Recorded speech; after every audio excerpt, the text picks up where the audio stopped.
Boa tarde a todos e todas. Então, bem-vindos a mais um evento do Sinasef Acre. Nosso intuito hoje é debater carreira, um evento que está em pauta, haja vista a recente negociação que nós tivemos com o governo, né? Negociação, para muitos, tardia, né? Que demorou um pouco para se concretizar, mas é sempre importante, eu acho que o William vai estar aqui um pouquinho, vai nos ajudar nessa memória, né? Para a gente entender que, de certa forma, é um ganho de poder negociar agora, nos últimos anos, que não são tão distantes assim, a gente acabou percebendo, né, um distanciamento das questões de negociação, alguns ministros da educação tratando os servidores como inimigo, colocando que nas universidades não se produzia conhecimento, e sim desconstrução de conhecimentos, os ataques aos servidores públicos, que eram entendidos como inimigo, tanto que ao se referir a nós, as pessoas falavam, né, alguns ministros que existiam granadas que deveriam ser entregues para nós, e ninguém negocia com o inimigo você combate. Então, isso é importante a gente fazer essa memória, para iniciar essa conversa hoje, situando as pessoas sobre a importância desse momento e sobre a importância do companheiro que vai estar aqui conosco hoje, que é o William Carvalho, um diretor do Sinasef, né, há muito tempo, que tem muita experiência, alguém que sem ele nós não teríamos sessão sindical no Acre, alguém que foi fundamental para a nossa implementação, porque nós também precisamos fazer o resgate, como foi o surgimento da nossa sessão sindical, que se deu através de muita luta, né, se deu através de muitos processos jurídicos para os diretores do sindicato, e foi graças à experiência do William, como diretor nacional à época, né, e outros colegas que tiveram aqui, que a gente pode estar usufruindo desses espaços democráticos, usufruindo desse debate tão importante, né, que é a pauta sobre carreira de técnicos administrativos e de docentes, né? Então, hoje é uma data para a gente de muita alegria, muita felicidade, poder estar trazendo essas informações para vocês, e nós reforçamos a necessidade da nossa base, participar, fazer sugestões, fazer perguntas, se empenhar nos nossos GTs criados de carreira, que vão, a partir de agora, estar dando norte sobre esses debates, essas discussões, para que a gente possa estar engrandecendo cada vez mais as nossas propostas nacionais e que o Acre seja visto também, né, de forma mais correta dentro daquilo que vai ser discutido nacionalmente, né? Então, é um momento de muita coisa para se discutir, como disse, faziam anos que nós estávamos invibilizados pelo governo, então nós temos questões que vão do novo ensino médio, a implementação do ponto eletrônico, as questões de 30 horas, enfim, são muitas as bandeiras, são muitas as negociações, são muitas coisas que nós precisamos debater, e nós trouxemos aqui um camarada que tem bastante profundidade, que vai nos ajudar muito nesse processo, para que a nossa base tenha um maior esclarecimento sobre a conjuntura nacional e aquilo que a gente está precisando esclarecer. Nesse sentido, né, eu já adiciono aqui o nosso colega William, para que ele faça uma saudação inicial aqui ao povo do Acre. O William já esteve aqui conosco no Acre, esteve aqui presente, como disse, num momento não tão bom da nossa história, mas acredito que ele já tem um compromisso de estar aqui conosco agora, tomando um tacacá, comendo um quibe, né, William? Num momento mais feliz para discutir, como eu disse, agora questões referentes à nossa carreira. Então, dá uma tarde, saudar todo mundo que está assistindo a gente aqui pelo YouTube, dizer que façam as perguntas, participem, porque só assim a gente consegue fazer uma sessão sindical mais rica, né? Uma sessão sindical mais democrática. Então, William, boa tarde para você, obrigado mais uma vez, em nome da nossa base sindical, em nome da nossa diretoria, né? E é sempre um prazer tê-lo aqui conosco. Como eu disse, alguém a gente tem profundo respeito e admiração. Então, obrigado, William, boa tarde. Boa tarde, eu queria agradecer o convite, meu querido amigo João. É sempre bom estar voltando para falar com vocês, mesmo que pela via remota, né? Espero que mais cedo ou mais tarde a gente esteja juntos aí. Como ele disse bem, eu já tive no passado, quando as coisas eram mais difíceis, agora as coisas caminham um pouco melhores, mas nós vamos estar sempre juntos, né? Meu objetivo aqui vai ser tentar ajudá-los a entender um pouquinho mais sobre o histórico da carreira.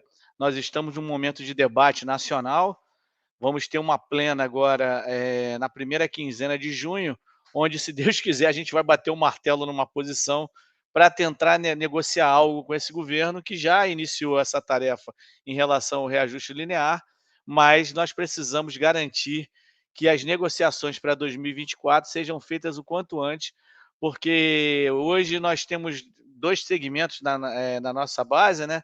Um deles está com um salário muito defasado, é a carreira do segmento técnico-administrativo, é o pior salário da esplanada dos ministérios, enfim. A gente vai estar ouvindo falar um pouco sobre esse tema e quem sabe eu possa ajudar vocês nesse debate. Agora, João, eu não sei, a que horas você quer que eu comece a apresentação? Você falou de uma apresentação inicial, fica com você agora. Agora temos uma outra companheira. A que horas eu inicio, você me avisa, tá? Tá bom, William, muito legal essas palavras iniciais. Esse momento só nos fortalece. Então, a gente já pode iniciar, tá? Você já pode iniciar com a sua apresentação, tá bom?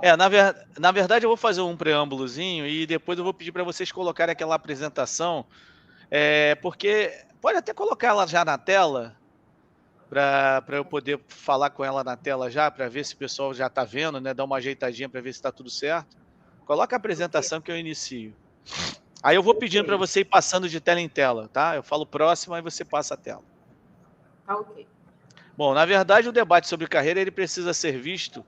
Ter uma questão concreta é que essa proposta de carreira que nós temos hoje no Sinasef, que está sendo avaliada, reavaliada, ela já tem mais de 30 anos, né? Esse debate começou por volta no início dos anos 90, né? É importante registrar qual era a conjuntura naquela época. Nós tínhamos acabado de sair de uma década de lutas, onde nós tivemos uma série de lutas nos anos 80, né? A criação de inúmeros instrumentos de mobilização que foram sendo criados. Nós tivemos a fundação da CUT, o próprio PT, que foi criado como um partido inicialmente não voltado para o processo eleitoral, mas para a organização dos trabalhadores e enfrentamento da política do Estado naquela ocasião.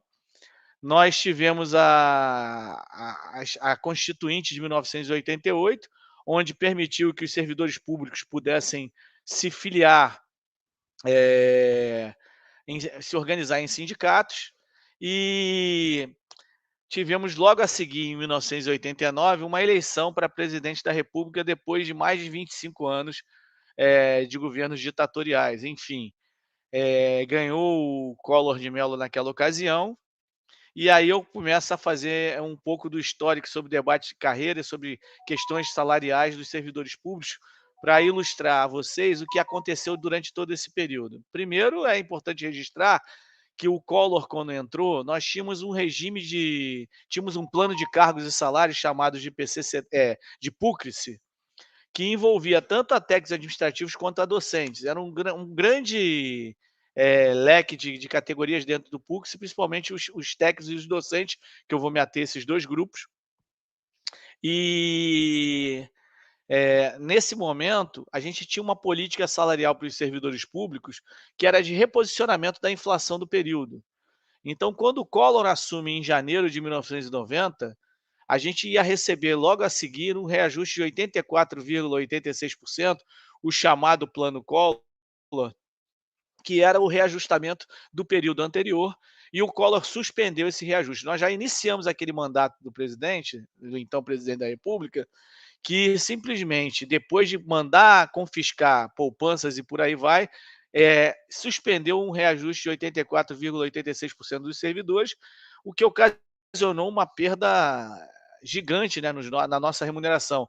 Na verdade, a manutenção do poder de compra foi jogada ralo abaixo, e a partir dali nós já começamos a todo um processo de redução salarial, de perda do poder de compra, enfim, de uma série de elementos fundamentais para a manutenção do salário com poder aquisitivo em alta, né, com poder aquisitivo acompanhando as perdas inflacionárias. Então, sobre o histórico de carreira, eu queria iniciar dando esse panorama e dizendo que essa conjuntura já se inicia de maneira totalmente desfavorável.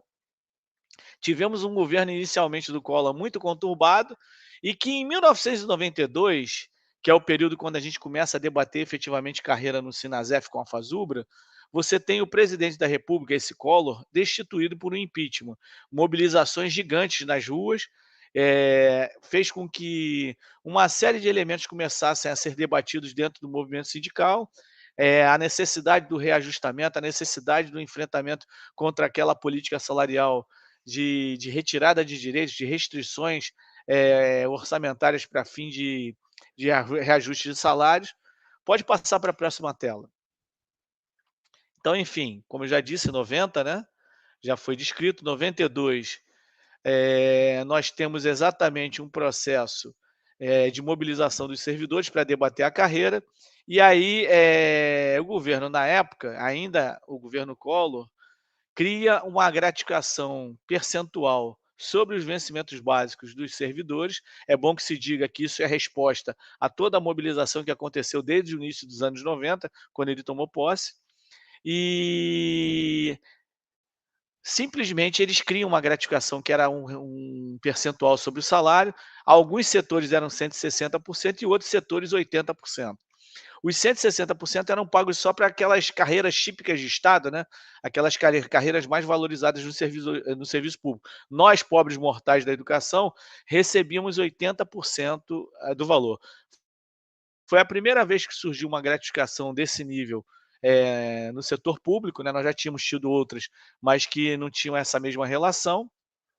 E já começa com esse diferencial. O debate sobre carreira apontava a necessidade da construção de uma carreira única, inicialmente dos técnicos, um plano de cargo único, e depois, com um diálogo entre Fazubra e Sinasef, começou a surgir a proposta de uma carreira única dos trabalhadores e trabalhadoras da educação.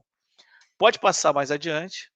Em 1993, após o impeachment do Collor, em que o Itamar assume, né, logo no início do ano de 1993, ocorre uma grande mobilização para exatamente resgatar direitos retirados anteriormente, extensão daqueles que não eram extensivos a todos, e a garantia de que todos recebessem os 160% da GAE, como eu disse, pagas somente para alguns setores considerados carreiras típicas de Estado. Não eram chamadas ainda de carreiras típicas de Estado, mas tinham a valorização como ocorreu mais adiante em outros governos. E essa greve ela durou cerca de 3 meses, foi uma greve muito forte de todo o setor público, e ao final dessa greve não só teve a ampliação dos 80% para 160% sobre o vencimento básico, além de alguns direitos que sequer eram pagos, né? Como a questão do antigo Vale Transporte, do antigo Vale Alimentação, que só eram pagos para alguns setores, né, mais privilegiados do setor público. A partir daquela greve se passou a pagar para todo mundo que compunha o setor público federal. Ao final daquela greve também, se estabeleceu uma política salarial que iria vigir a partir de 1994, com reajustes quadrimestrais e também semestrais, para tentar garantir que a inflação do período fosse recuperada nesses reajustes. Essa política durou um pouco, né? Ela teve um primeiro reajustamento, só que depois essa política foi sendo fragilizada e retirada de cena. É bom que se diga que em 94 a gente intensifica o debate sobre carreira no Sinasef com Fazubra, certo? A gente começa a realizar GTs, reuniões mais amplas, com a participação da base, começa a conversar e a dialogar sobre essa proposta que vinha sendo construída por um petit comitê, né, de dirigentes de ambas as entidades, e a gente começa a desenhar o debate sobre carreira dentro do nosso sindicato nacional em conjunto com a Fazubra. Até ali nós não tínhamos muita aproximação com os docentes da base vinculados ao Andes, né? E a gente tentava construir uma unidade com a Fazubra para, quem sabe, ampliar para o outro setor da educação, que no caso era o Andes, que não compunha esses debates. É bom que se diga que no ano de 94, Fernando Henrique ele é empossado como ministro da Fazenda, né? E a partir daí ele começa a construir e a elaborar um discurso para a criação do Plano Real. Ele acaba criando o Plano Real, ele traz um elemento novo que faz com que ele ganhe muita força política, porque o Plano Real ele acaba, entre aspas, diminui a quase zero a inflação, iguala o real ao dólar, e isso faz com que o Fernando Henrique vire uma referência política que acabou alçando ao cargo de presidente da República nas eleições para o ano seguinte. Pode passar adiante. de 95 a 98, eu considero que foi o pior período, né, que a gente sofreu no serviço público federal. Digo isso porque com o fortalecimento do Fernando Henrique, a política neoliberal que tinha sido iniciada, né, a no início dos anos 90, não foi possível executá-la por conta dos prejuízos políticos que o Collor teve. O Itamar Franco veio como um tapa-buraco, também não conseguiu implementar todas as reformas que se esperavam daquele novo governo, né, por conta da política do Estado neoliberal que tinha sido desenhada e aplicada nos anos 80 na maioria dos países, né, principalmente nos países desenvolvidos, no chamado o bloco da Europa, o bloco europeu, como nos próprios Estados Unidos, e essa política acabou sendo desenhada e para ser aplicada no início dos anos 90. Ela só começou a ser aplicada de maneira mais intensa a partir do próprio governo Fernando Henrique.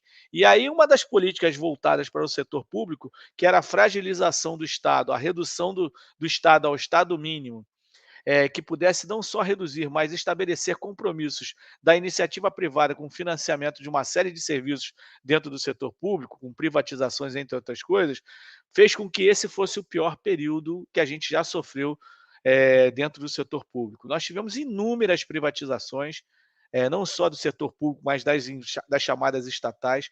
Nós tivemos a retirada de 56 direitos de servidores públicos, nós tínhamos ano N, foi o fim do ano N, nós tínhamos licença-prêmio, retiraram a licença-prêmio, nós podíamos vender 1/3 de férias, como era na iniciativa privada também, isso foi tirado. Se acabou definitivamente com o reajuste linear que acontecia a cada ano, principalmente até o início dos anos 90, e isso vem sendo reduzido, mas sumiu de fato no governo Fernando Henrique. Enfim, nós tivemos a extinção de mais de 100 mil cargos, os cargos iam sendo extintos por decreto, por portarias, e esses cargos não mais eram feitos para concurso público. Então, tudo aquilo que você vê hoje terceirizado nas instituições, a maior parte, não vou dizer todos, né, mas 90% dos cargos começaram a ser terceirizados depois dessas reformas, depois da redução do Estado, dessa extinção dos cargos, enfim, nós tivemos exatamente a aplicação da terceirização, o que a gente tem hoje de maneira mais intensa ainda, começou naquela época. Outro ataque bastante significativo feito pelo governo foi as nossas escolas, antigas escolas técnicas, agrotécnicas, o próprio Colégio Pedro II, na época da implantação do decreto 2208 em 97, você tem a aplicação de uma política neoliberal que estabelecia, entre outras coisas, a necessidade não só da terceirização dos serviços, mas o próprio processo de terceirização, ou eu vou dizer, privatização daquilo que era estabelecido dentro dos antigos Cefetes, né, em que você tinha cursos pagos, uma série de cursos que não condiziam com a política nem com a tradição das antigas escolas técnicas e agrotécnicas que acabaram sofrendo suas transformações para o Cefet. Enfim, você tem um modelo que é totalmente guiado pelo Estado neoliberal, pelo consenso de Washington, que foi estabelecido como um novo paradigma, né? Era chamado o fim da história, né?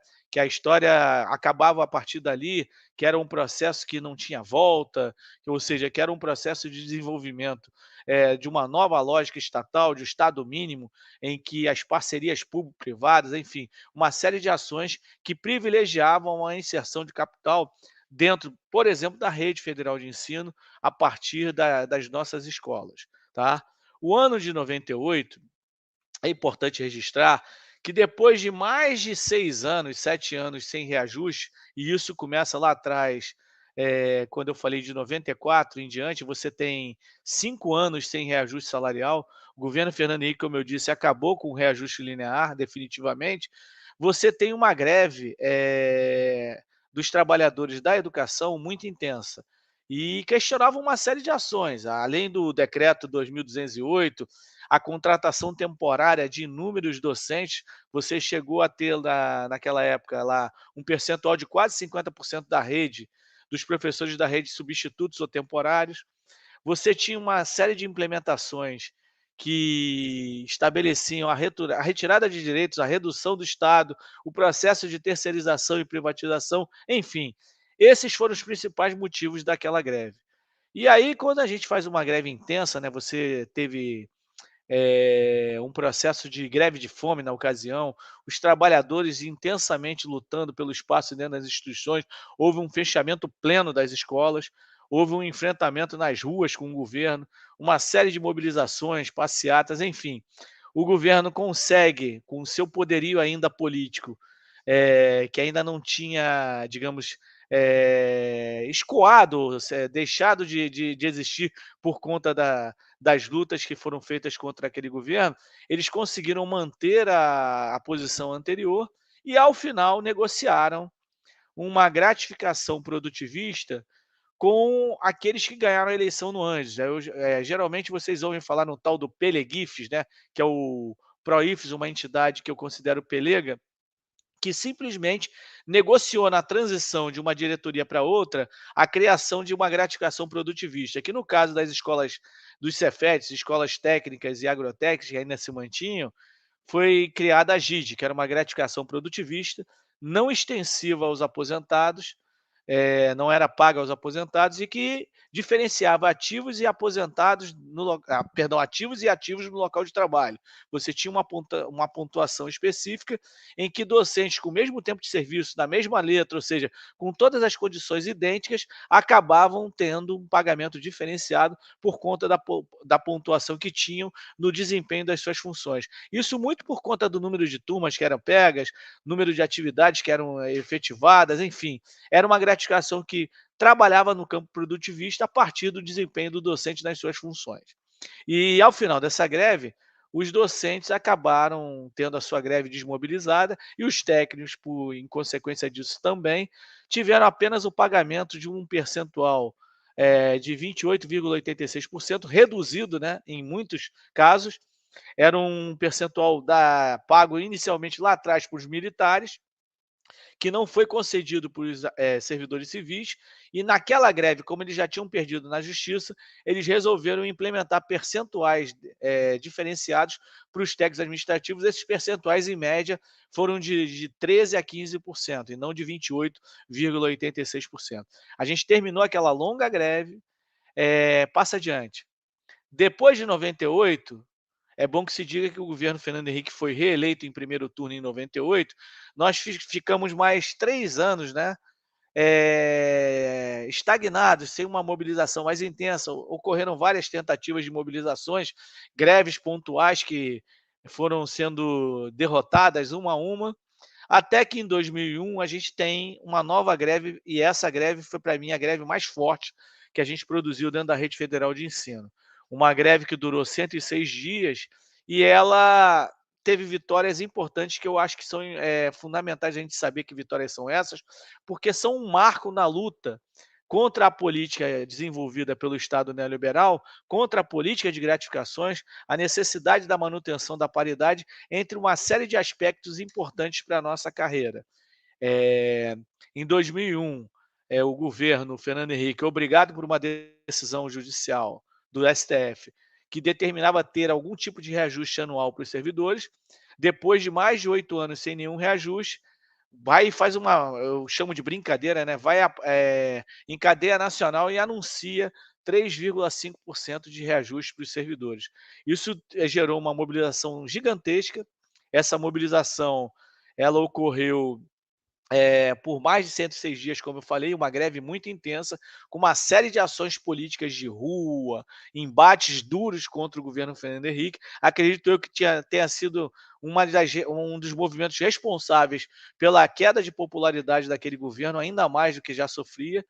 E, ao final daquela greve, a gente tem uma série de avanços que precisam ser registrados. Primeiro, essa greve, ela também tem no seu bojo uma iniciativa do governo que desde 98 já aplicava uma política produtivista, de gratificações produtivistas para os docentes e ampliou isso para os técnicos administrativos. Ele pegou aquela GAE, que eu já falei disso para vocês, né, aquela gratificação de 160% sobre o vencimento básico, e transformou essa GAE numa gratificação produtivista, que girava de 0 a 200%. Então, se você tem de 0 a 200% e é uma gratificação produtivista, é óbvio que alguém vai ganhar 200 e alguns alguém, né, vão ganhar abaixo de 160, vai haver uma redução e talvez, de acordo com o processo, poderia chegar até a zero, né, dependendo da avaliação que sofresse em relação ao seu desempenho. Isso também gerou uma participação muito grande dos técnicos, os docentes se mobilizaram para a derrota da GID e da GED, além daquele processo que eu já falei para vocês, que de fato era considerado de terceirização do segmento docente, porque a gente já tinha mais de 50% de docentes temporários ou docentes substitutos dentro da nossa rede. Essa greve ela acaba ganhando efetivamente o fim dessa gratificação Jedi para os técnicos, a incorporação da antiga GAI ao vencimento básico, dá um aumento, um reajuste de médio de 12,86% para os docentes, tá? No caso da GID, que não era extensiva aos aposentados, ela passa a ser extensiva aos aposentados em um percentual de 60% do valor daquela gratificação. Não foi possível ganhar os 100%. E, além disso, nós tivemos um ganho muito grande em relação a concursos públicos que já não ocorriam desde que o governo Itamar e o governo Collor havia entrado, né? O Estado vem reduzindo seus quadros e naquela greve a gente consegue ganhar 2.000 vagas para concursos, o que era muito importante porque isso fragilizava aquela política de redução do Estado, na medida em que você recompunha os quadros docentes com concursos públicos. A gente não conseguiu avançar muito no segmento técnico-administrativo, mas alguns cargos foram colocados para concurso e a gente começa a quebrar aquela política de Estado mínimo a partir dessa greve. Passa adiante. Passa adiante, por favor. Obrigado. Não, pode voltar. Volta, por favor. Aí, obrigado. Em 2003, em 2002, falar de 2002, havia muita expectativa de derrotar aquele projeto. E os servidores públicos, assim como grande parte da população brasileira, se lançaram na campanha em favor da candidatura do Lula, né? O Lula já havia batido na porta por 3 vezes e, em decorrência de tudo aquilo que Fernando Henrique fez, né, havia uma ojeriza àquele Estado construído, aquela lógica de Estado mínimo, a redução, uma política já de corrosão da política econômica estatal, enfim, havia uma série de problemas que foram combatidos na campanha de 2002. Nós, servidores públicos, nos lançamos de cabeça nessa campanha e em 2003, infelizmente, nós tivemos um início bastante ruim em relação ao tratamento que servidores públicos receberam do então governo Lula, do primeiro governo. Eu posso falar isso porque eu sou eleitor do Lula na última eleição, sempre votei no Lula, mas uma coisa é o candidato, a outra coisa é o nosso patrão. E logo que ele assumiu, né, é importante mencionar isso, a gente teve que fazer uma senhora greve, né, contra ele, por conta da reforma da Previdência que ele lançou mão, e essa greve ela fez com que a gente conseguisse uma vitória parcial, mas ao olharmos apenas para os nossos umbigos, naqueles que já eram servidores, a gente acabou perdendo de vista a lógica da reforma da Previdência, quando ela estabeleceu 2 outras possibilidades de reforma no bojo daquela reforma da Previdência que eles haviam lançado. A única derrota que quem era servidor da época teve é que os aposentados passaram a contribuir com 11% a partir do teto da Previdência. Vou dizer, o teto da Previdência hoje, se eu não estiver enganado, é R$6.000 e poucos. Então, o aposentado que ingressou antes de 2003, o único prejuízo que ele tem, o único servidor que ingressou antes de 2003, ou aposentado ou não, na sua aposentadoria, só tem que custear, só tem é pouco, né? Mas não é só, infelizmente, tem que custear 11% acima do teto da Previdência. Se ele recebe 12.000, é acima de 6.000 até 12.000, ele contribui com 11%. Agora, como eu falei que a gente só olhou para o nosso umbigo, naquela greve, a gente deixou de combater algo que, infelizmente, foi introduzido, que é para os servidores que ingressaram depois de 2004. Hoje se aposentam com a média das suas remunerações. Na época era a média das 80 maiores remunerações. Depois da última reforma feita inicialmente pelo Temer e depois pelo Bolsonaro, eles ampliam isso para toda a média salarial, ou seja, todos os salários recebidos. Além disso, naquela greve lá de 2003, a gente também não evitou, não inviabilizou que fosse criada a Previdência Complementar dos Servidores que ingressaram a partir de 2013, tá? Infelizmente, hoje nós temos 3 modalidades de aposentadoria e que criam alguns problemas em relação ao nosso debate sobre carreira, né. Hoje nós estamos debatendo, inclusive, lançaram mão de uma proposta de gratificação e tal. Eu sou totalmente contra as gratificações, vou explicar para vocês mais adiante. Agora, é fundamental dizer que, infelizmente, esses 3 modos de previdência hoje nos criam obstáculos na hora que a gente vai fazer um debate sobre carreira, sobre reajuste, enfim. Tem uma série de elementos que precisam ser levados em consideração. Só que naquele ano da reforma da Previdência, nós ainda conseguimos finalizar aquele processo, FASUBRA e SINASEF, com um calendário para a criação do PCCETAI, que hoje ainda é a carreira que os técnicos administrativos estão vinculados. Aquele calendário foi discutido, o governo ficou de implementar uma gratificação temporária, são 3 gratificações de valor fixo, que eram para dar uma maior robustez ao salário dos técnicos, para na hora da criação do PCCETAI a gente ter um salário mais condizente com aquilo que estava se prevendo, que inicialmente era um piso de 3 salários mínimos para o PCCETAI a partir de 2004 para 2005, com a implementação dos percentuais de capacitação e qualificação, tá? Essa questão precisa ficar registrada, porque era compromisso do governo para 2004 implantar essa carreira. Passa adiante na próxima tela. Em 2000, a gente tinha a transição, essa é a malha, né? Que vai ficar, já está com vocês aí no Acre, era o antigo Púcrice, né? O quanto se ganhava de VB, quanto passou a ser vantagem pessoal individual, quanto eram as 2 gratificações que foram interpostas para cada nível, né? Eram 3 níveis, nível superior, nível médio e nível auxiliar, e aí era isso que cada um ganhava naquela ocasião. Pode passar adiante. Por que eu mencionei o Púcrice? Porque até 2004 era o nosso plano de carreira. Em 2004, havia a promessa do governo em implementar o PCCETAI. O governo, infelizmente, não cumpriu a sua promessa, né? Isso no início do ano. As coisas foram sendo empurradas com a barriga. E a FASUBRA anunciou uma greve e deflagrou a sua greve por conta disso. O SINASEF não tinha mobilização suficiente para essa greve, em decorrência da greve do ano anterior, a gente não teve condições de fazer greve em 2004. E aí é importante registrar que, mesmo não estando em greve, a gente conseguiu êxito na negociação, acompanhando aquela guinada de 2001, né? Construindo um processo de mobilização que foi para 2003, quando a gente consegue a gratificação temporária para fazer uma adequação da malha, para a gente construir a carreira dos técnicos. Não foi possível em 2004, isso só acontece no ano seguinte, em 2005, que eu vou estar esclarecendo mais adiante. Agora, em 2004 mesmo, nós tivemos alguns avanços importantes na direção da construção de uma carreira no viés daquilo que a gente defendia. E aí, isso mais adiante, eu vou mostrar para vocês os princípios de carreira única que a gente sempre defendeu, que podem facilitar o melhor entendimento de vocês.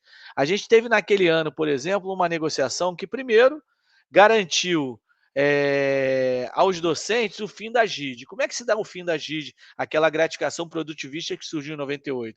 O governo anuncia 30% de aumento naquela gratificação e o SINASEF se recusa a aceitar isso e pergunta ao governo se nós poderíamos dispor dos recursos existentes para apresentar uma contraproposta. O governo aceita e a gente consegue apresentar uma contraproposta que estabelecia a possibilidade de uma gratificação de valor fixo, que era proporcional à titulação de cada um, o que garantia a preparação de uma possível carreira mais adiante, nos mesmos moldes do que a gente estava fazendo com os técnicos administrativos. Essa gratificação que se transformou a GID e a GEAD é uma gratificação de valor fixo em que todos os titulares, todos os mestres ganhavam igual, o valor da gratificação, todos os doutores ganhavam a gratificação no valor igual, os especialistas, os aperfeiçoados e os graduados, e isso era proporcional, garantindo uma preparação para uma futura implementação de uma carreira nos moldes que a gente pretendia. Outra coisa importante que a gente conseguiu em 2004 para os docentes, que foi exatamente garantir a entrada dos docentes dos ex-territórios e das IFES militares na mesma tabela salarial dos docentes da EBTT, né? ainda não estava criada a EBTT, era chamado de docentes de primeiro e segundo graus, a gente conseguiu botar os docentes no mesmo patamar, numa mesma tabela, algo que a gente não tinha conseguido antes. E a negociação que a gente fez preparou todo um caminhar, porque naquela greve da FASUB em 2004, o governo consensuou de que implementaria já a partir de janeiro de 2005 o PCCETAI que ele não introduziu para os servidores em 2004. Passa adiante. Como nada é fácil com o governo, qualquer governo, seja do PT, do PSDB ou qualquer outro partido, em 2005 o governo implementa o PCCETAI, mas não implementa como ele havia acordado conosco. Ele implementa com um piso distante dos 3 salários mínimos, implementa com o STEP de 3%, quando ele havia prometido que a primeira etapa seria 3,6%, e implementa sem os percentuais de capacitação, os 4 níveis de capacitação não estavam sendo pagos, né? Ele manteve todo mundo no primeiro nível, mesmo que a tabela demonstre que tinha, ninguém progrediu por falta de uma regulamentação, e você ainda tinha a não implementação, né, dos IQs. Ninguém conseguiu apresentar os seus diplomas à época para receber os percentuais de IQ. Com isso, nós fizemos uma greve. Essa greve também tinha a pauta docente. Ao final da greve de 2005, tinha na pauta a implementação da capacitação, do incentivo à qualificação. No caso dos docentes, tinha a previsão de um reajuste de 12%.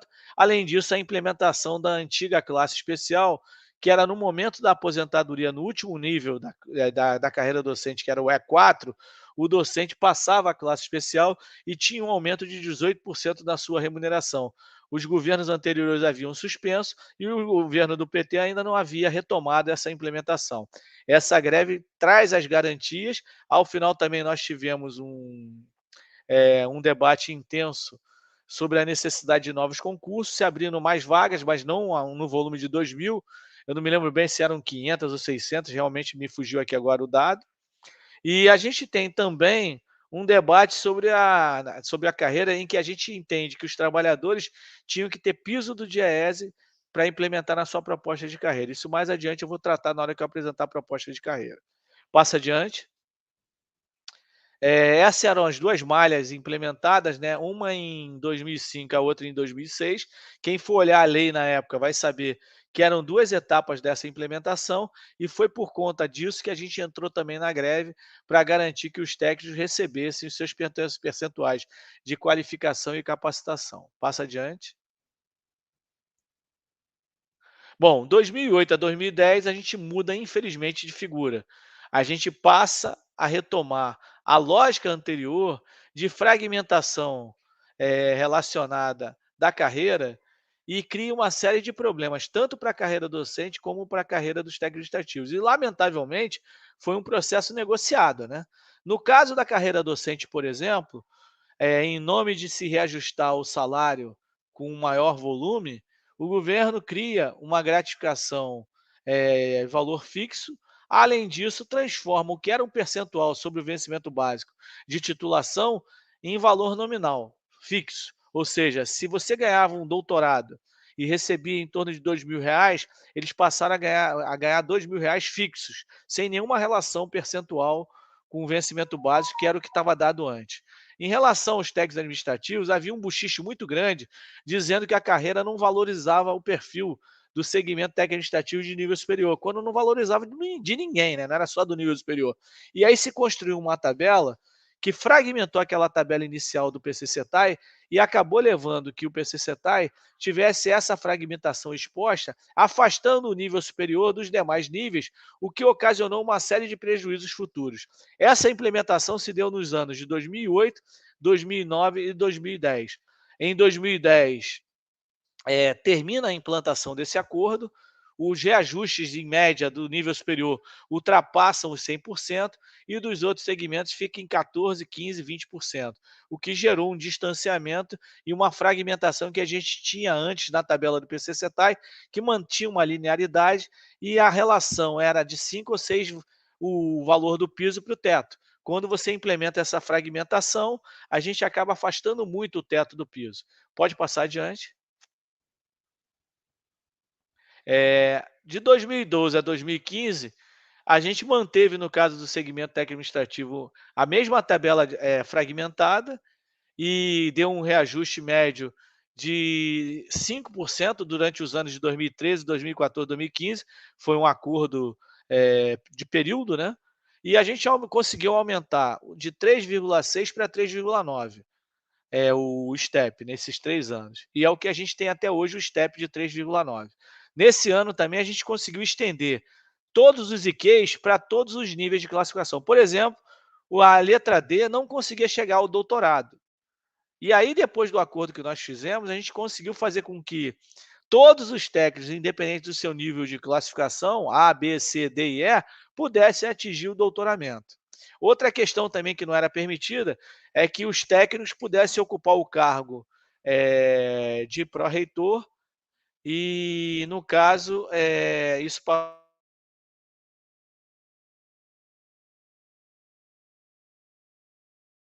passou a valer. Infelizmente, não se conseguiu finalizar esse acordo, ficou de fora. E no cargo de diretor de campus foi mantida aquela lógica de só cargo de nível superior. No caso dos docentes, foi o ano que se criou a RSC. Essa RSC depois veio ser normatizada e regulamentada com a participação do Sinasef, porque inicialmente ela não era nada boa, o mecanismo não era nada bom, né? Tinha uma série de regramentos que dificultavam o acesso, e aí depois nós fomos para dentro das mesas de negociação com o MEC, né?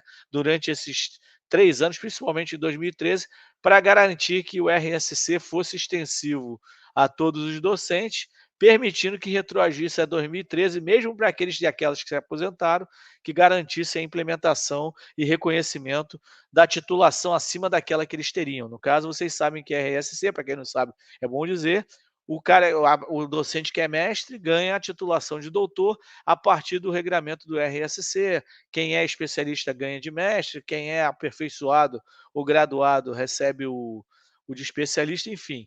Tem todo um regramento que eu não preciso detalhar, porque a maioria já sabe aqui, principalmente o segmento docente. Mas é bom que se diga que foi uma política que manteve o que estava dado, criou o RSC, que deu uma melhorada em relação aos docentes, mas não se retomou o debate anterior da nossa carreira, que é um aspecto importante em que a gente acabou abrindo mão dessa construção. No caso do segmento técnico-administrativo, pelo afastamento que se tinha do piso e do teto, o reajuste no piso acabou gerando a manutenção e a ampliação das distorções existentes, que mais adiante eu vou explicar para vocês. Passa adiante. Não, volta. 2015 e 2022 é um período sui generis. Por quê? Primeiro, 2015 é a preparação do golpe.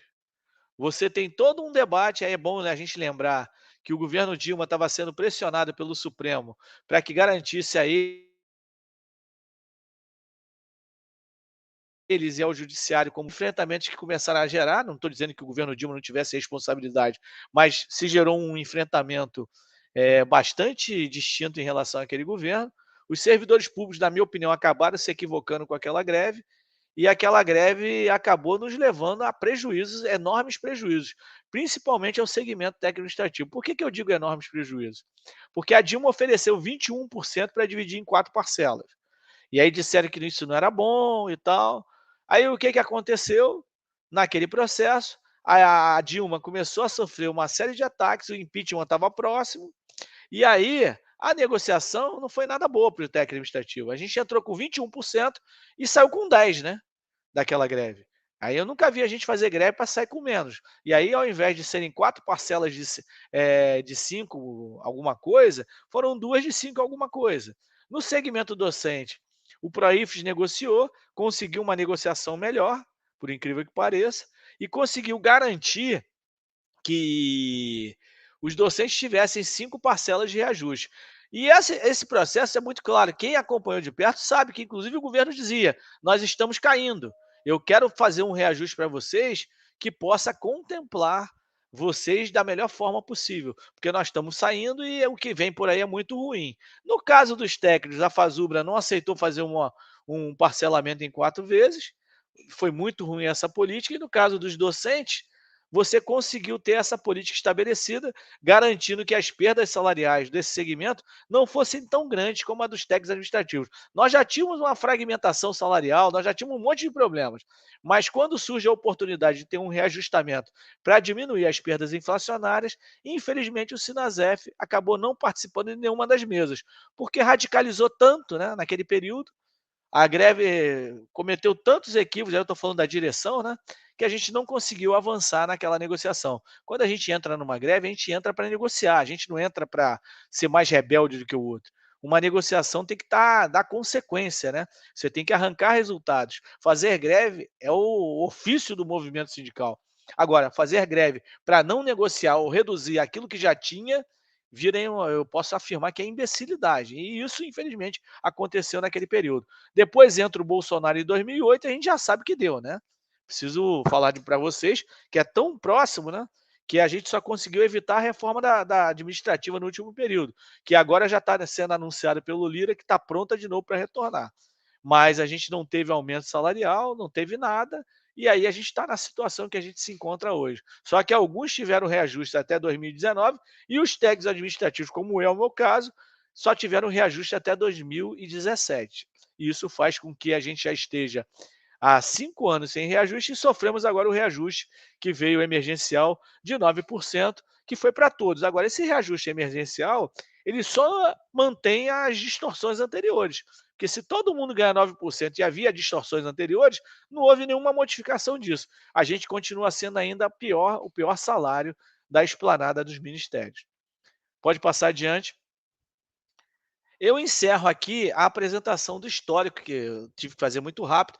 Eu não sei quantos minutos eu já estou falando, mas vocês querem que eu continue na questão agora de apresentar a proposta de reestruturação do PCCETAI que a Comissão Nacional de Supervisão apresentou? Porque aí eu vou falar só dos técnicos, porque eu faço parte da Comissão Nacional de Supervisão. Preferem assim ou preferem dar uma pausa para responder perguntas sobre o histórico? O que vocês preferem? Então, William, eu acho que a gente pode dar seguimento, né? Que aí os companheiros que estão acompanhando, eles podem deixando as perguntas, né, no chat, e aí ao final a gente Vou faz tentar fazer rápido, então, e espero não ter feito ninguém dormir com esse histórico, é tão longo, né?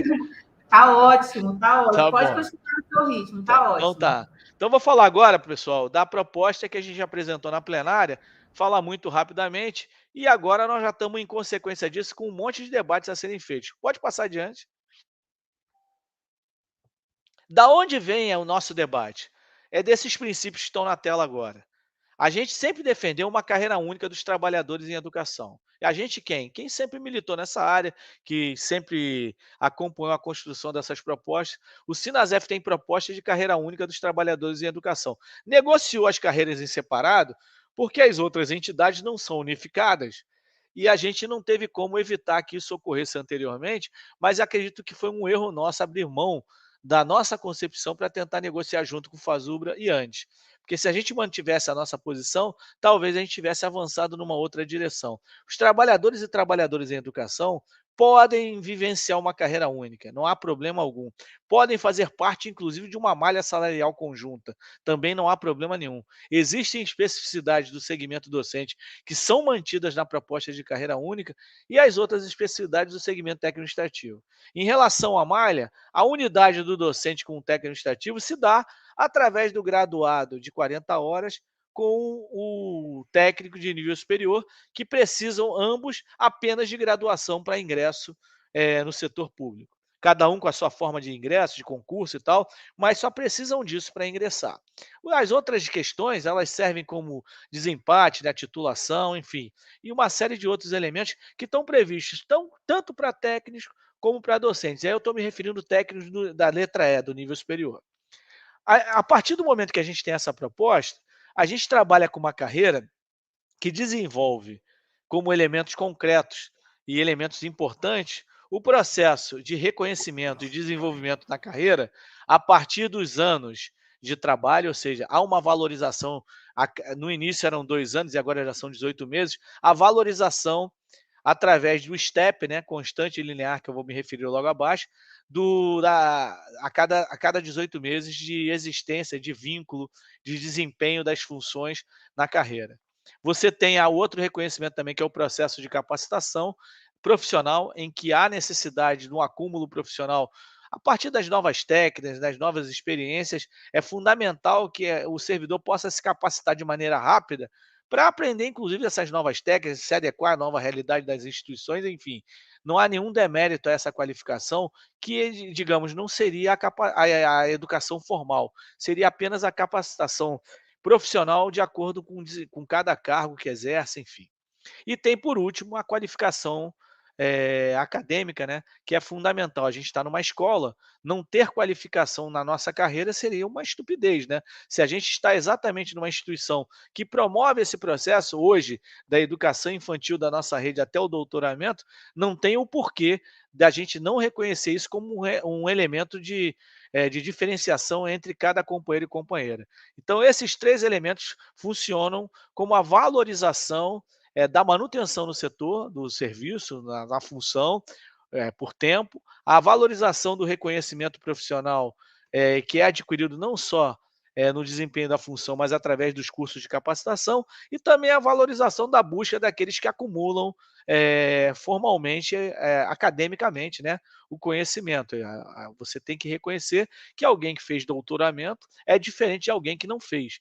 Existe uma série de conhecimentos específicos que fazem parte dessa trajetória, que precisam ser valorizados e respeitados, inclusive como o acúmulo necessário para o desenvolvimento das pesquisas dentro das nossas instituições.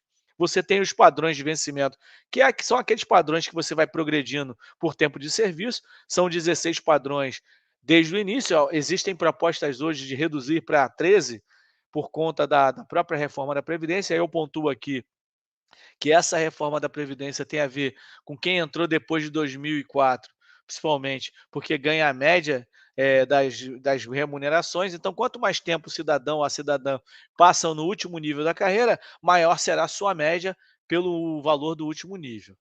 Tá? Tem a relação equalizada que a gente defende, porque quando você tem uma carreira em que o teto é muito distante do piso, você não só deixa de valorizar um segmento importante da malha salarial, como você cria uma estrutura tão gigante, tão que fisicamente ela pode ser quebrada a qualquer momento. Quando eu falo fisicamente, é óbvio que uma tabela ela não é física, né? Mas a estrutura para demonstrar essa questão física tem a ver que quanto mais longa é uma malha ou uma estrutura, maiores são as possibilidades de ruptura no meio dela.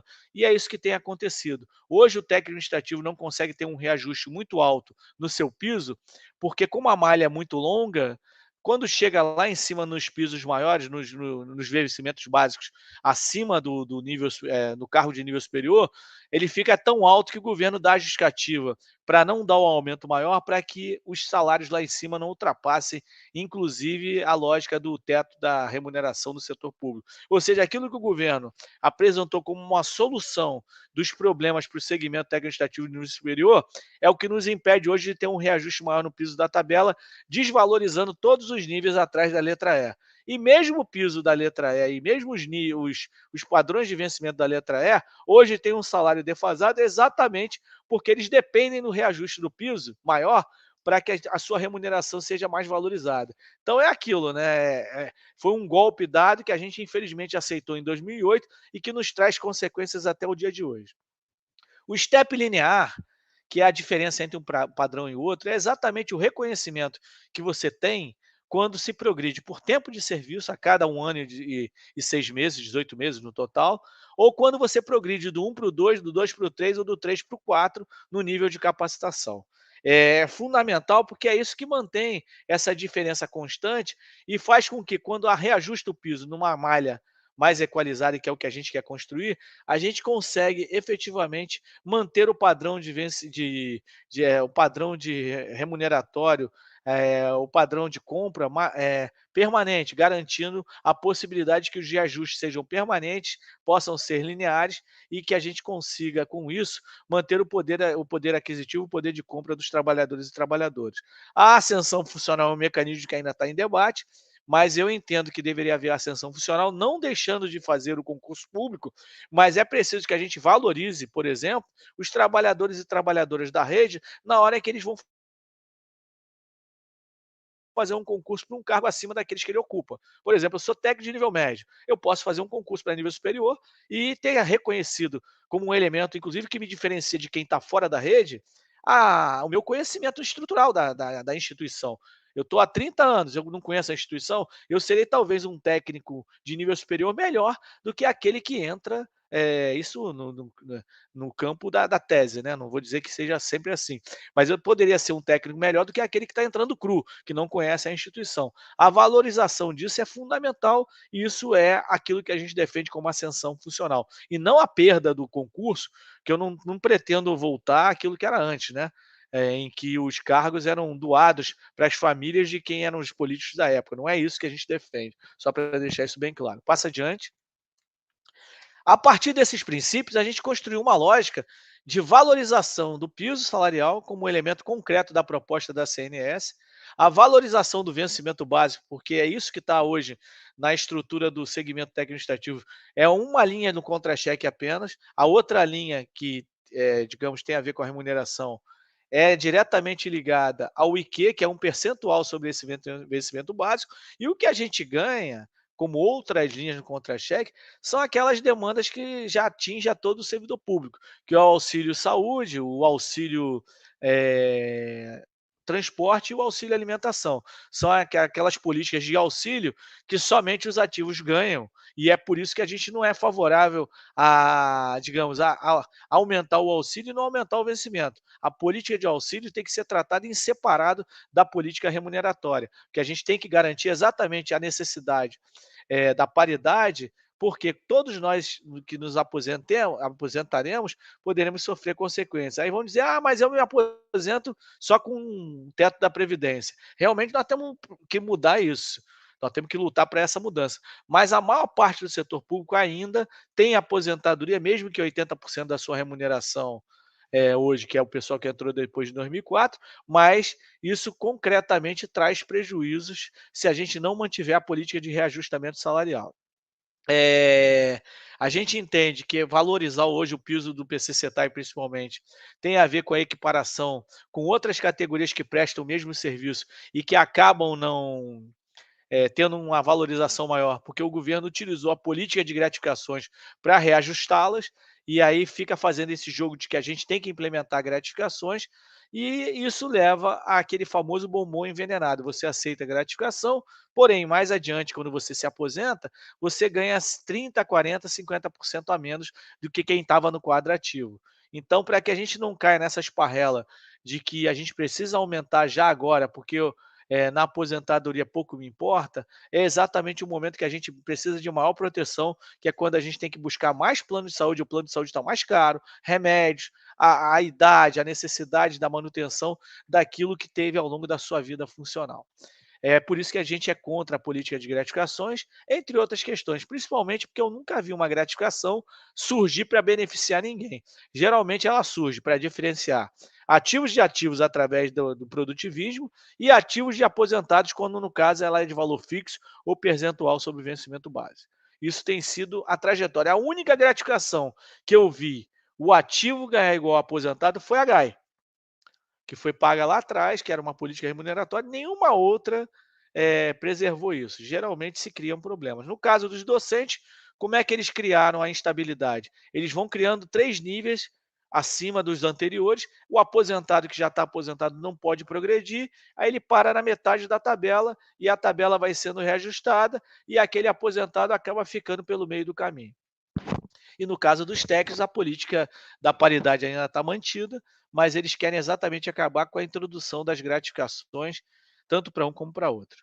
Então, a gente está defendendo uma reestruturação da malha, nos moldes que eu vou estar mostrando para vocês, que é a recomposição daquilo que a gente teria em 2006, e em termos de estrutura, não é de valor. E a racionalização dos cargos, porque já passou da hora da gente igualar servidores que fazem as mesmas funções, cargos inclusive com concursos muito próximos, e alguns estão na letra C, outros estão na letra D. Existem também distorções da letra A para a letra B, de B para C, e a racionalização vai tentar resolver isso. A gente espera que no próximo GT Carreira a gente consiga reverter esse quadro. Passa adiante. Enfim, a gente está falando de reestruturação da malha, com 16 padrões. a reestruturação da malha nos moldes que a gente tinha anterior a 2008, que tá até hoje, né? E eu vou apresentar logo a seguir que reestruturação é essa. Passa adiante. Quem está de frente para a tela, do lado esquerdo está vendo a malha atual, já com um percentual de reajuste, né, de 9%. Vocês notam que o 16, o padrão 16 da D, está vinculado ao padrão 5 da E. E o restante tem uma proporção muito próxima.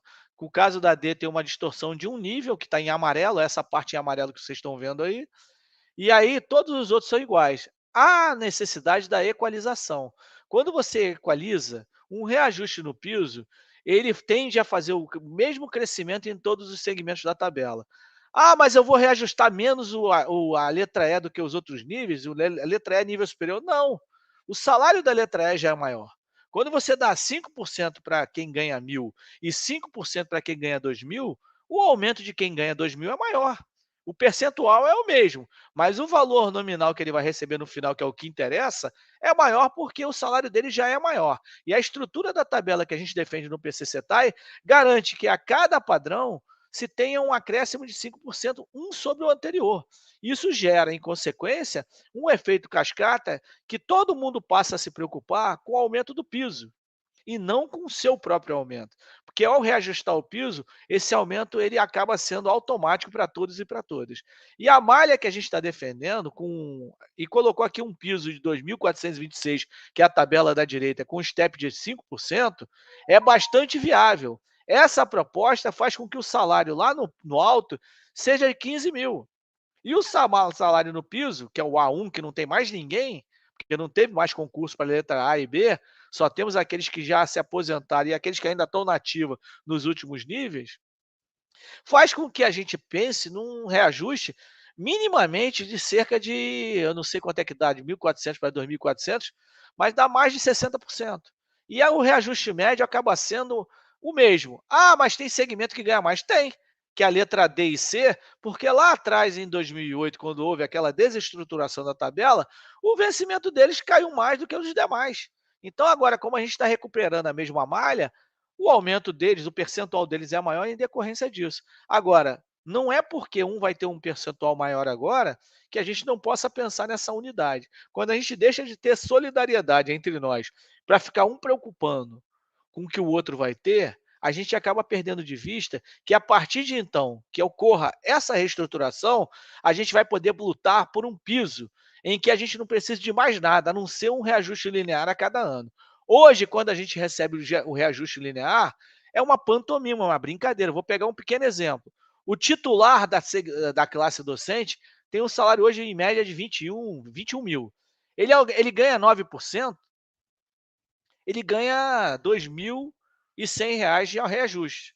O cara que está no piso da tabela docente ganha 500. E aí, você pega o técnico administrativo, você pega no piso, que é 1.400, quanto é que é? Era 1.300, né? 1.326, o cara ganhou cento e poucos reais de aumento. Eu sou letra D, eu sou o último nível da classe D. Eu tive um aumento de R$ 500, com 38 anos de serviço. A gente tem que evitar que essa linearidade, ela só nos contempla quando a gente tem uma malha equalizada, em que não há distorções entre níveis.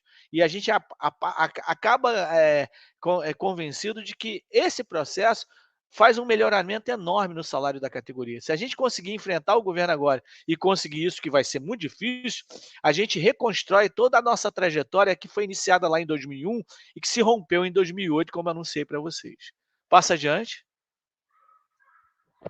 As perdas salariais, esse cálculo foi feito anterior ao reajuste linear. É óbvio que isso deve ter caído aí agora com a inflação de 2023, deve cair para uns 56%, 57%. Mas vamos trabalhar com esse reajuste, que são as perdas acumuladas desde 2010 até 2022. Passa adiante.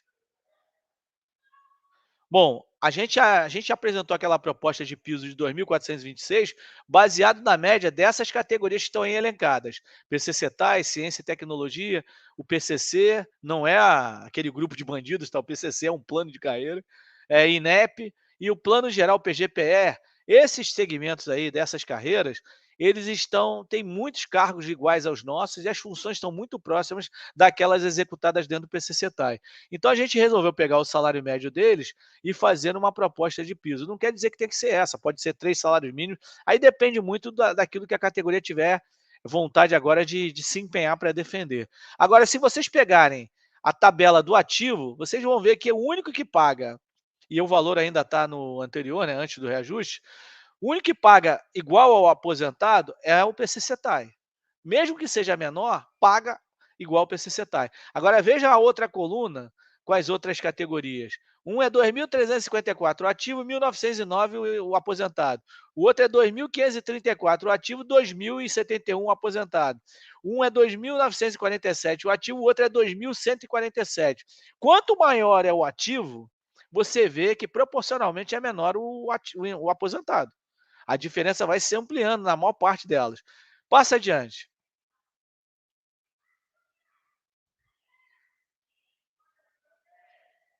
Sumiu a apresentação. Alô? Sumiu a apresentação. Alguém está me ouvindo? Alô? Alô? Alguém está me ouvindo? Pessoal? Acho que caiu, né? Alô? Eu estou dando um tempo aqui porque eu acho que caiu. Alô? Acho que caiu. Alguém na escuta? Alguém na escuta?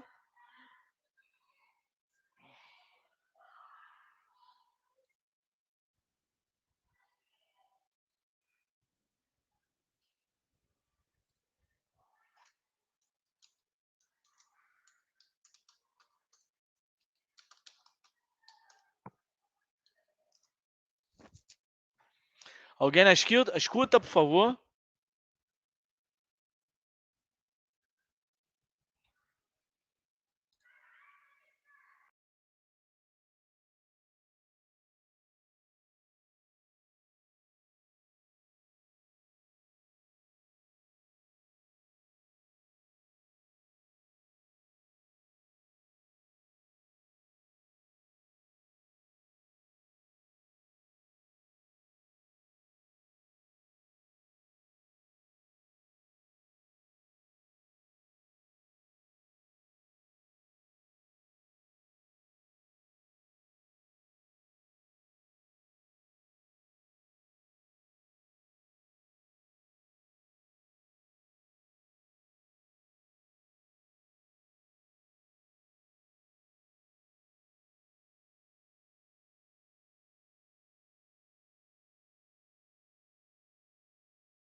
Oi, gente, voltamos. Tivemos um probleminha técnico. Nós tivemos um probleminha técnico, nós pedimos desculpas ao William, né, e a todos os participantes, mas a gente vai dar continuidade aqui. Eu estava na tabela lá que falava daquelas categorias que serviram para fazer a média. Vocês chegaram a ouvir isso? Nós paramos, deixa eu ver. Sim. Aí? Nós paramos aqui, não. Aqui, ó. Nesse aqui. Não, na verdade, nesse aqui. Esse aqui. Vocês ouviram tudo aqui? Não, aqui não, né? Aqui não sei. Ah, tá. Essas aqui são as categorias que a gente utilizou para fazer a média, para chegar aos 2.426. Se vocês notarem, na primeira coluna são os ativos e na segunda coluna são os aposentados. E aí vocês vão observar que a única categoria que mantém paridade entre ativos e aposentados é a nossa. E aí, quanto maior é o salário, você vê que maior são as perdas dos aposentados, proporcionalmente. Com exceção do PGPE, os demais, a diferença vai se ampliando. Quanto maior é a remuneração de quem está no ativo. E isso é a lógica que está constituída hoje no setor público federal. A única categoria que ainda mantém a paridade daqueles que ingressaram antes de 2003 é a nossa. E mantém efetivamente a dos docentes. Essa paridade não existe mais por conta das reestruturações da tabela, em que eles foram criando 3 níveis, isso foi em 2008, depois em 2012, por aí vai, fez com que o aposentado ficasse estagnado no meio da tabela e com o surgimento de novos níveis, ele não ascendesse a esses níveis e, portanto, ficando no meio da tabela, a valorização desses níveis posteriores, que também geralmente são maiores proporcionalmente do que os demais, isso fez com que os aposentados ficassem estagnados. No caso dos tais, passa adiante, que eu vou mostrar agora uma tabela mais ampla. Se você olhar, você não encontra nenhum segmento nessa tabela. Isso aqui é só nível de apoio, tá? Para título de comparação, nós pegamos 43 categorias e em nenhuma delas você tem o mesmo valor. Tem algumas aqui que a coisa gira em quase o dobro.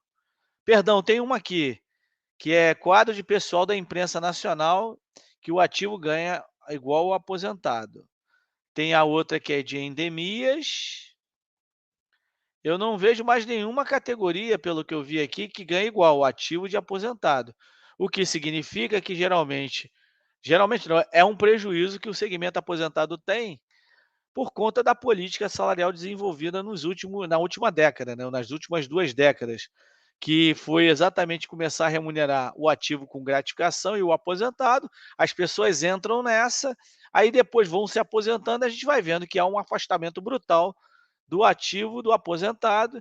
E agora, alguns querem nos convencer de que tem que ter gratificação, porque já estão com a reforma da Previdência, eles não ganhariam a aposentadoria integral. Quem entrou em 2004 só vai se aposentar, homens, em 2038, 39. Mulheres, 2034. Quem entrou em 2013 só vai se aposentar, homens, em 2048 e mulheres, 2043. Será que a gente não pode lutar, ao invés de abrir mão e fazer com que as pessoas comecem a ter reforma na Previdência, mesmo quando estando ativos, que é o caso de que querem fazer pagando 70% do valor da gratificação? A gente não pode lutar para que os outros possam retomar o seu direito à aposentadoria integral? Porque isso seria o sindicato pedindo para trazer prejuízo em grande parcela da categoria. Hoje são 69 mil aposentados. Além dos 69 mil aposentados, nós temos cerca de 40 mil servidores do quadro ativo que ainda que entraram antes de 2003. Se somar os dois, dá 113 mil. 113 mil numa categoria que tem 202 é mais do que 50%. Será que nós vamos penalizar mais de 50% da categoria porque existe um contingente que tem prejuízo, alguns 20% na hora da aposentadoria e outros um valor maior? Não, a gente tem que fazer com que todos mantenham o direito à aposentadoria e não mudar o nosso ritmo em decorrência do que o governo quer fazer. Então é bom que vocês saibam disso, porque a política de gratificações não beneficia a maioria. São poucos os setores. Aí você pega, que ganha igual, aqui quadro de pessoal da imprensa nacional. Quantos servidores tem lá? Não deve ter 500. Você pega o outro aqui, não deve ter 200, 300. Nós temos 200 mil. É disso que se trata. E é com certeza isso que o governo vai fazer. É retirar do maior número para que tenha economia de gastos. Passa adiante. Nós temos que reestruturar o piso, o STEP, e garantir que com isso a gente consiga avançar, tá? Na remuneração com aquela malha que eu mostrei para vocês reestruturada. A racionalização é algo que precisa ser feito urgentemente. O governo não quer fazer sob o argumento de dizer que é ascensão funcional, e não é. Não é ascensão funcional você passar o assistente de aluno para a letra D. Ele já faz concurso de nível médio. Não é ascensão funcional você passar o auxiliar de biblioteca para a letra D. Ele já faz a função de letra D quando é o assistente de administração que faz a mesma coisa. Não é ascensão funcional garantir que o motorista possa ir para a mesma letra D que o vigilante foi, porque o nível de responsabilidade, uma série de elementos que levaram o vigilante para lá também podem levar o servidor do motorista para isso. Existem vários outros elementos. Não é possível, é inadmissível o que o governo fez. Ele impede que servidores façam concurso para nível superior de tradutor de Libras, só deixa que o ingresso seja no nível médio, e aí depois diz que tradutor de Libras tem que passar a ter nível superior, para garantir uma série de ações que só o nível superior pode executar. E aí, como não pode ter mais contratação de nível superior para o concurso público, ele vai e terceiriza. No meu colégio aqui, são 3 do quadro ativo e 6 terceirizados. É disso que se trata, a racionalização, resolver esses problemas. E, por fim, não dá para a gente ter uma política de qualificação desse nível. É importante que a gente tenha clareza de que o processo de formação tem que ser muito mais amplo. Não dá para pegar aquelas poucas vagas da rede de EPT e dizer que aquilo é política de formação continuada. É preciso que o governo tenha uma política que peça a maioria de todos os servidores, leve a maioria dos servidores para um processo de formação continuada. Até porque, se faz parte da política da carreira dos técnicos, por exemplo, a formação continuada, é fundamental que a gente tenha esses cursos estendidos de uma maneira mais ampla para os servidores. E não só para os técnicos, para os docentes também. Mas a gente sabe que, no caso dos docentes, já existe uma política de formação continuada mais, digamos, não mais atrativa, mas mais próxima, né? E aí a gente precisa valorizar mais o quadro de técnicos também, até porque hoje é fundamental essa valorização, até pelas especificidades que nós temos nas nossas escolas hoje. A gente presta hoje um ensino tecnológico muito amplo, com muita qualidade, que precisa ter essa qualidade também preservada no campo da pesquisa para o segmento técnico-administrativo. Enfim, a gente precisa que seja reaberto o processo de formalização, de negociação, para que a gente tenha regulamentos mais amplos com programas de capacitação e qualificação. Nós hoje não temos programas de capacitação. Hoje os servidores são jogados aos leões e muitas vezes necessitam de uma capacitação profissional, não as têm, e aí se exige uma série de contrapartidas dos servidores sem que haja uma política de valorização também desse conhecimento profissional. Enfim, passa adiante, acho que está terminando.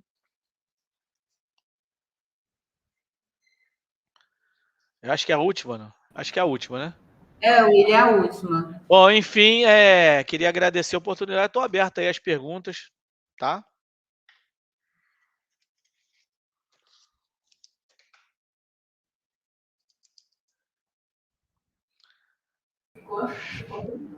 Aos heróis e heroínas que resistiram até agora, eu vou responder as perguntas. Certo. A gente pediu, William, que as pessoas colocassem as perguntas, né? E os comentários no chat, né? O que a gente teve, assim, de perguntas ainda não apareceu nenhuma, mas estamos abertos, né? As pessoas podem começar a digitar suas perguntas, mas tivemos alguns comentários, né? Bem importantes, né? Deixa eu dar uma voltada aqui. Que a professora Arielle falou, né, que esse histórico é fundamental para entendermos nossa situação. E a Gleiciane, Ótima discussão. É preciso conhecer a carreira para que se fortaleça as lutas na defesa dos direitos. Parabéns, Sinasef Acre, pelo encontro. E aí eu também assim aproveito a oportunidade, né, para dizer o quanto esse momento é importante, mais um momento importante, né, na história da luta sindical, e que eu concordo com a Arielle e com a Gleice ao falar que essa discussão é fundamental para que a gente possa conhecer onde nós estivemos, onde nós estamos e onde nós queremos chegar. Nós estivemos em Brasília recentemente, aqui do Acre, esteve eu e a Arielle, né? Foram do dia 3 ao dia 7, dias bem intensos de trabalho, e a gente pôde testemunhar, né, o quanto as comissões, a CNS, a CND, né, estão conduzindo esse trabalho com seriedade, né? É um trabalho assim realmente que exige muito da gente, e para a gente dar continuidade nesse trabalho na nossa base, essa formação política aqui é fundamental para que a gente possa ter mais consciência do que decidir. Surgiram muitos encaminhamentos no GT, alguns deles, né, foram deliberados na plena, mas nós trouxemos alguns encaminhamentos para serem deliberados, né, na nossa base, na nossa sessão, e a gente entende que primeiro é preciso conhecer para poder decidir. Então, assim, William, muito grata, viu, pelas suas palavras enriquecedoras, né? E a gente compreender também que existe um discurso, né, difundido nas redes sociais, defendendo a todo custo a gratificação.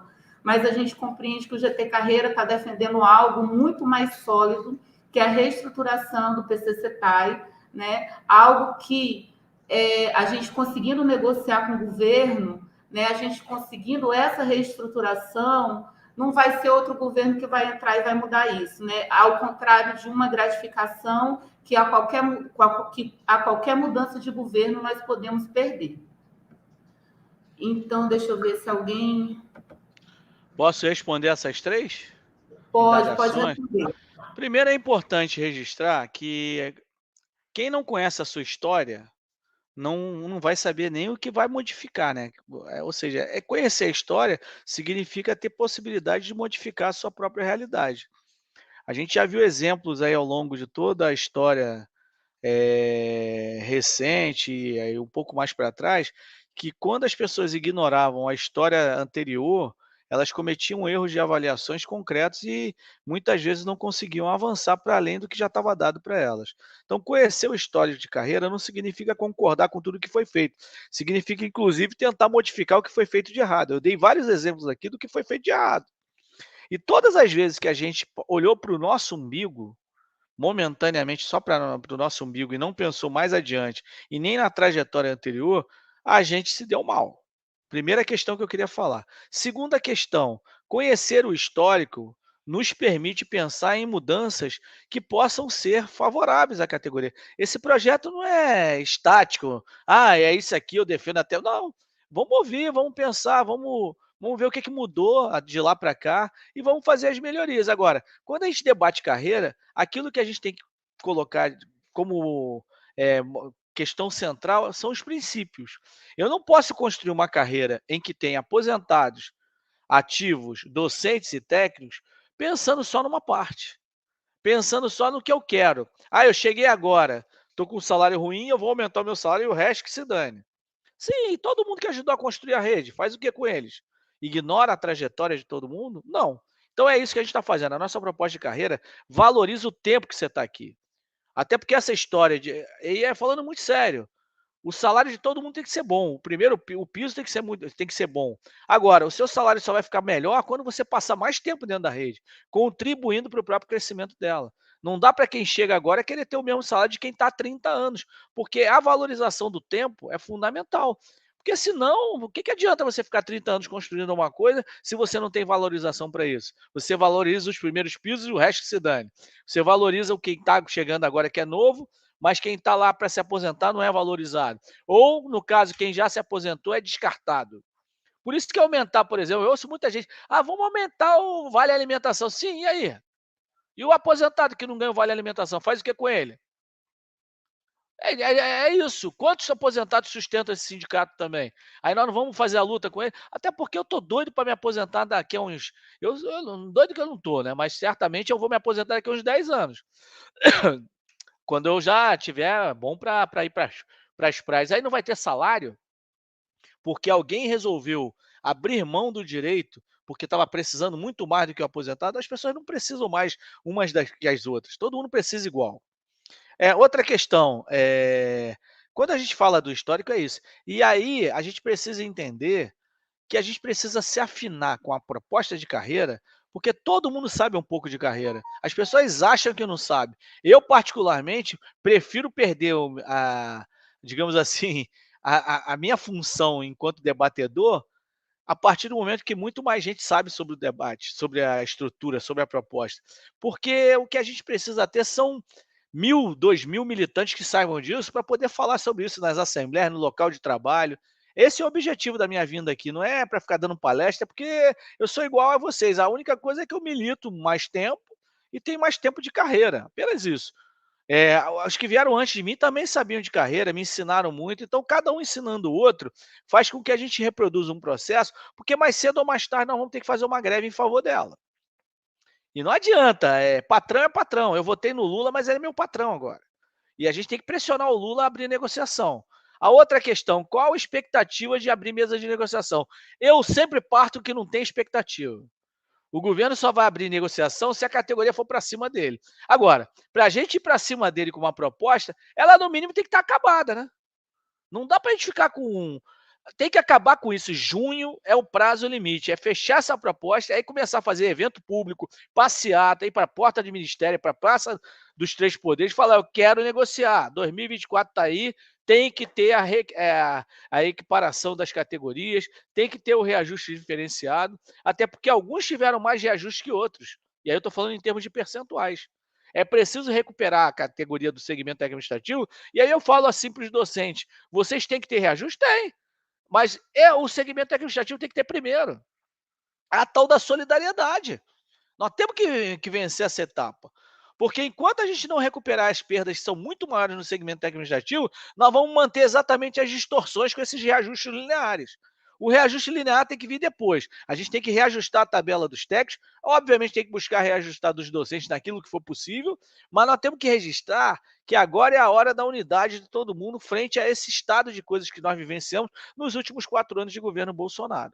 Ou é assim, todo mundo aqui sabe, vamos falar abertamente. A escola funciona hoje sem o segmento técnico-administrativo? Antigamente, na escola COSP-GIS, funcionava. Vocês sabem que se o segmento técnico-administrativo não trabalhar, não tem orçamento.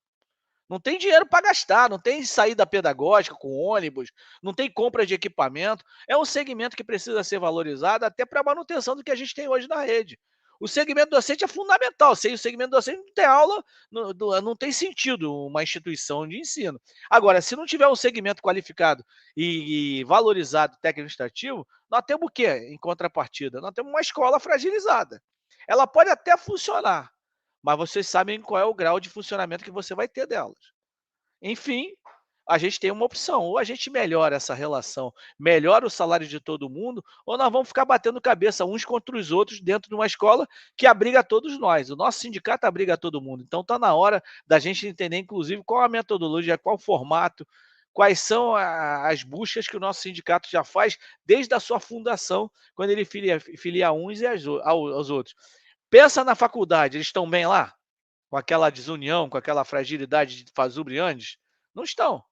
A gente precisa recuperar ainda mais essa unidade e construir essa unidade de forma efetiva, com salários dignos para todos e todas, para que todo mundo se sinta valorizado e possa investir no projeto de educação mais qualificado do que a gente já tem hoje. É uma rede qualificada? Mas podia ser ainda mais. O que você tem hoje é uma fragilidade de alguns setores que acabam não se envolvendo tanto pelo não reconhecimento salarial, que é fato. As pessoas começam a buscar outras alternativas. Aí começam a transformar aquilo que deveria ser seu emprego, sua função social, em bico. Infelizmente, isso vem acontecendo em alguns locais e isso não tem gerado consequências agradáveis. Está na hora de recuperar a escola que a gente quer, e falar disso é falar de salário, falar de carreira, falar do envolvimento conjunto, solidário entre os segmentos que compõem a nossa escola. Eu acho que é isso, eu acho que já atendi as perguntas do chat, se tiver algumas outras eu estou à disposição. Ainda tem mais um, William, aí da Gleice, né? Da Gleiciane. Ela perguntou, William, boa tarde. Como está a discussão sobre a RSC TAI? Eu vou dizer o seguinte: a discussão, o Sinasef tem posição clara, desde 2016, que a RSC deva ser estendida para os técnicos, desde que ela não rompa com o princípio de acabar com o IQ percentual. Na medida em que mantém o IQ percentual, o Sinasef já deliberou que sim. Agora, quando foi que o governo apresentou uma proposta de RSC? Nunca. Quem falou isso já, tem um monte de boato, o governo nunca apresentou uma proposta de RSC para os tais. Nunca. E aí? A gente apresentou já na mesa. Se o governo vai abrir ou não, não sei. Mas a gente já apresentou. Aí a gente que eu digo a direção do sindicato que eu não faço parte, eu sou só da CNS. Tá bom? Não sei se respondi a pergunta, mas nós defendemos a RSC enquanto entidade nas mesas de negociação. Mas o governo nunca apresentou uma proposta de RSC para os tais. Então, William, eu acho que no chat, né, foram essas as perguntas, né? Mas eu acredito também que a sua fala foi muito esclarecedora, né?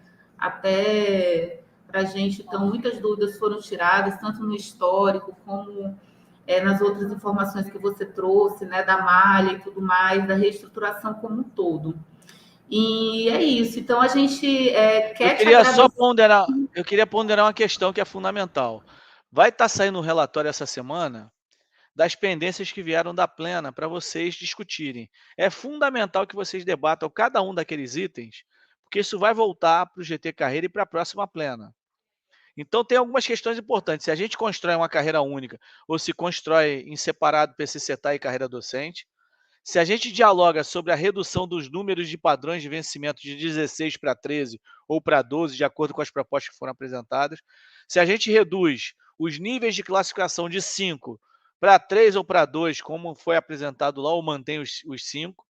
Enfim, existem elementos que vocês precisam responder enquanto GT local para o GT nacional e depois para a plenária. E espero que todos e todas estejam lá, porque a gente viu que tem gente que meio que não quer fazer esse debate com a categoria e foi a presença maciça, né, da categoria que fez com que o processo andasse.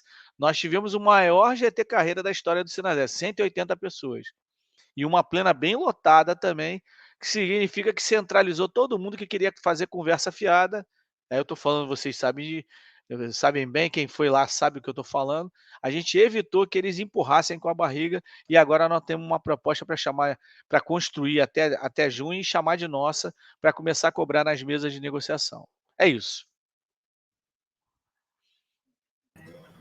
É isso, companheiro. Eu e a Arielle, né, voltamos aqui com essa missão, né? Nós criamos um GT Carreira Local e a partir desse debate de hoje, desse histórico, a gente vai dar continuidade, né? Com os encaminhamentos que foram tirados do GT Carreira Nacional, para que a gente possa estar apresentando para a CNS, para a CND, a nossa contribuição também, né? E assim enriquecer essa proposta e esse debate nacional. Então é isso, Ilha. A gente só tem assim, a agradecer a sua presença, né, por disponibilizar o seu tempo para estar aqui junto com a gente. Como o João falou no começo, né, você é uma pessoa assim, que deu todo o apoio na criação aqui da nossa sessão sindical, que foi um momento assim, de muita perseguição política, né, que nós respondemos processos, ficamos com ameaça de demissão. Não foi um momento fácil. Você, juntamente com os companheiros, né, deram esse apoio para a gente. Então, também a nossa gratidão, a gratidão histórica, né? A sua pessoa e aos demais que fizeram esse trabalho junto com a gente, né? Nos fortalecendo, nos apoiando. Tá bom? Muito obrigada mesmo. Esperamos encontrá-lo brevemente aqui no Acre, né? Não só em Brasília, mas aqui no Acre também.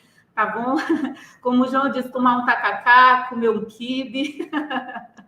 Tá bom, William? Muito obrigada. Em nome de toda a diretoria da nossa seção sindical e da nossa base de filiados. Esse aqui é uma formação que vai ficar registrado, gravado no nosso canal, né, para que todas as pessoas que posteriormente queiram assistir, né? Hoje nós temos, está tendo aula normal, os pais estão trabalhando também, mas fica aí disponível tá bom? Para que todos possam, posteriormente, acompanhar e aprender um pouco mais a respeito da nossa carreira. Muito obrigada. Grande abraço aí, pessoal. Tchau. Tchau, William.